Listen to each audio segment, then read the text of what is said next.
Hello friends, എല്ലാവർക്കും എൻ്റെ പുതിയൊരു വീഡിയോയിലേക്ക് സ്വാഗതം. ഇന്ന് നല്ല ടേസ്റ്റി ആയിട്ടുള്ള മട്ടർ പനീർ മസാല ഉണ്ടാക്കുന്നത് എങ്ങനെയാണെന്ന് നോക്കാം. ഒരു പാൻ അടുപ്പത്ത് വെച്ച് ചൂടാവുമ്പോൾ അതിലേക്ക് 3 ടേബിൾ സ്പൂൺ വെജിറ്റബിൾ ഓയിൽ ഒഴിച്ചു കൊടുക്കാം. എണ്ണ നന്നായിട്ട് ചൂടായി വരുന്ന സമയത്തിലേക്ക് 2 സവാള എരിഞ്ഞതും 3 വലിയ വെളുത്തുള്ളിയും ഒരു ചെറിയ കഷ്ണം ഇഞ്ചിയും കൂടി ഇട്ട് കൊടുക്കുന്നുണ്ട്. ഇനി ഇതെല്ലാം കൂടി ഒരു 3-4 മിനിറ്റ് ഒന്ന് വഴറ്റിയെടുക്കാം. സവാളയൊക്കെ ചെറുതായിട്ട് വഴന്നു വരുന്ന സമയത്തിലേക്ക് ഒരു വലിയ തക്കാളി എരിഞ്ഞതും 10 അണ്ടിപ്പരിപ്പും കൂടി ചേർത്ത് കൊടുക്കുന്നുണ്ട്. ഇനി ഇതെല്ലാം കൂടി നല്ലപോലെ ഒന്ന് വഴറ്റിയെടുക്കാം. ഇപ്പോൾ സവാളയും തക്കാളിയും ഒക്കെ നന്നായിട്ട് വഴന്നു വന്നിട്ടുണ്ട്.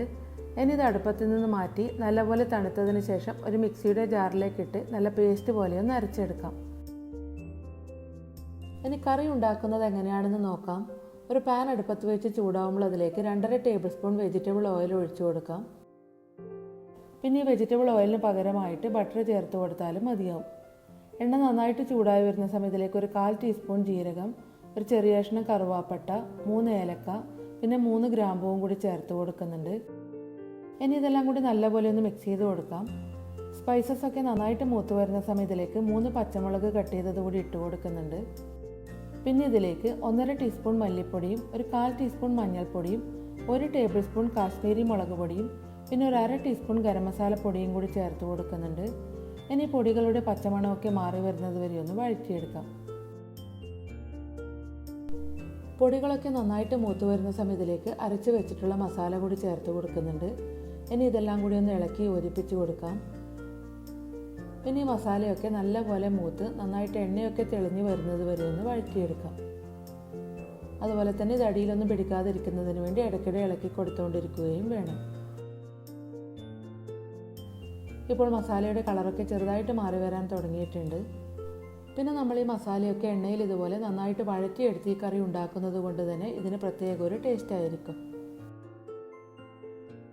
മസാലയൊക്കെ ഇപ്പോൾ നന്നായിട്ട് മൂത്ത് ചെറുതായിട്ട് എണ്ണയൊക്കെ തെളിഞ്ഞു വരാൻ തുടങ്ങിയിട്ടുണ്ട്. ഈ സമയം ഇതിലേക്ക് ഗ്രേവിക്ക് ആവശ്യത്തിനുള്ള വെള്ളവും കൂടി ഒഴിച്ചു കൊടുക്കാം.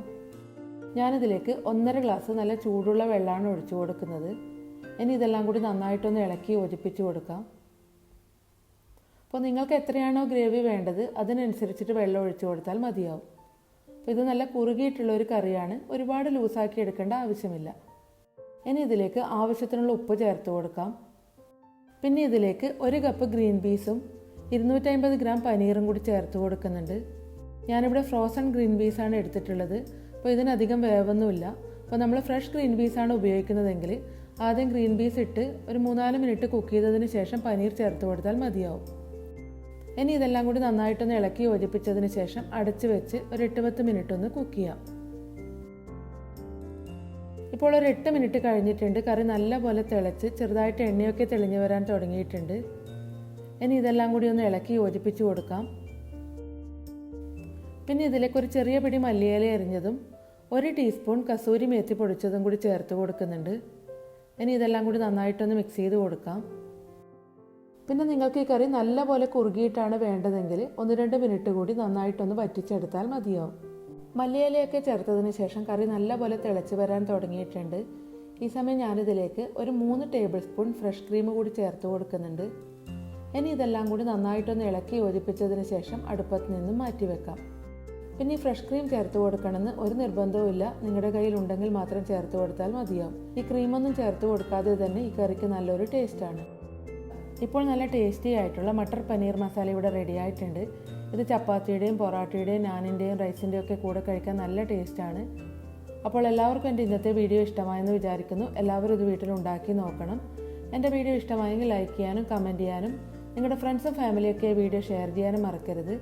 അപ്പോൾ അടുത്ത വീഡിയോ ആയിട്ട് കാണാം.